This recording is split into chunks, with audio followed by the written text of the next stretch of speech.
മുതലപ്പുഴയിൽ എപ്പോഴും ഈ വർഷക്കാലം വരുമ്പോൾ എപ്പോഴും സംഭവിക്കുന്നതാണ് മത്സ്യത്തൊഴിലാളികളെ ജീവന് ഭീഷണിയാകുന്ന ഇത്തരം അനുഭവങ്ങൾ.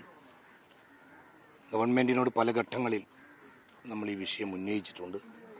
അശാസ്ത്രീയമായ നിർമ്മാണ പ്രവർത്തനം തന്നെയാണ് ഏറ്റവും പ്രധാനപ്പെട്ട കാരണമെന്ന് നമുക്കെല്ലാം അറിയാം. അതുകൊണ്ട്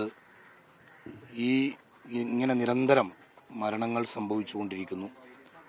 ഇത്തരം വിഷയങ്ങൾ പരിഹരിക്കാൻ കഴിയുന്ന ഒരു സംവിധാനത്തിലേക്ക് ഗവൺമെൻറ് സിസ്റ്റം എത്തിയിട്ടില്ല എന്ന് തന്നെയാണ് ഇപ്പോഴും നമുക്ക് മനസ്സിലാക്കാൻ സാധിക്കുന്നത്.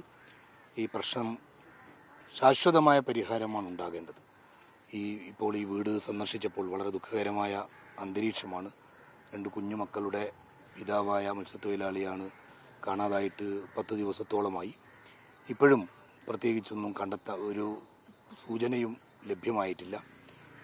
കേന്ദ്ര കേരള സർക്കാരുകൾ തിരച്ചിലിനു വേണ്ടി സംവിധാനങ്ങൾ ഒരുക്കിയിട്ടുണ്ട് എന്ന് പറയുന്നുണ്ടെങ്കിലും അത് ഫലപ്രദമായ സ്വഭാവത്തിലേക്ക് എത്തിയിട്ടില്ല.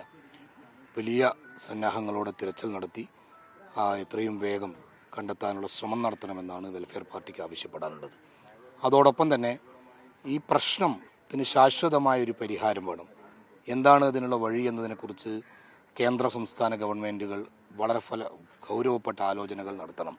അശാസ്ത്രീയമായ നിർമ്മാണ പ്രവർത്തനമാണ് കാരണമെങ്കിൽ അത് സമ്പൂർണ്ണമായി പൊളിച്ചു മാറ്റി മത്സ്യത്തൊഴിലാളികളുടെ ജീവൻ രക്ഷിക്കാനുള്ള സമീപനം കേന്ദ്ര സർക്കാരുകൾ സ്വീകരിക്കണം.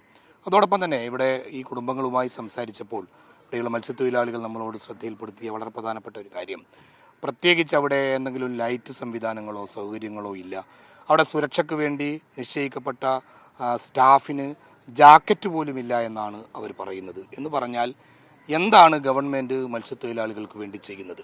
കേന്ദ്ര കേരള ഗവൺമെൻറ്റുകൾ മത്സ്യത്തൊഴിലാളികളെക്കുറിച്ച് പുകഴ്ത്തി പറയുമെങ്കിലും ആവശ്യമായ സൗകര്യങ്ങളും സംവിധാനങ്ങളും അവരുടെ ജീവസുരക്ഷയ്ക്കും തൊഴിൽ സംവിധാനങ്ങളിലൊന്നും ഏർപ്പെടുത്തുന്നില്ല എന്ന് തന്നെയാണ് ഒടുവിൽ ഈ സംഭവം നമ്മളോട് പറയുന്നത്.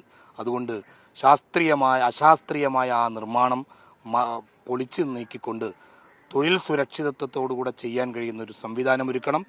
വളരെ ഫലപ്രദമായ തിരച്ചിൽ സംവിധാനത്തിലൂടെ ഈ കുടുംബത്തിന് ആശ്വാസകരമായ ഒരു വാർത്ത എത്രയും പെട്ടെന്ന് വരുമെന്ന് തന്നെയാണ് നമ്മൾ പ്രതീക്ഷിക്കുന്നത്.